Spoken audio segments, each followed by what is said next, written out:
Welcome to another slice of Unboxing Paradise. One of the higher performing flash drives, but it does have some drawbacks. We're going to go ahead and unbox.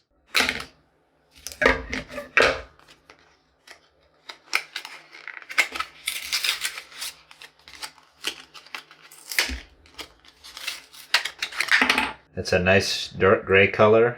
It's a USB 3.1 drive. These have pretty good read speeds and decent write speeds. I don't like this because when you're going into a USB port, it's not going to be able to mesh. But besides that, the Samsung's a really nice high performance drive. Basically 4 centimeters length, 14 and a half, 5. About 11. So yeah, and once again, unlike these other drives, it's too thick to stack. These drives are only 4.5. The Samsung bar weighs about 14 grams or half an ounce.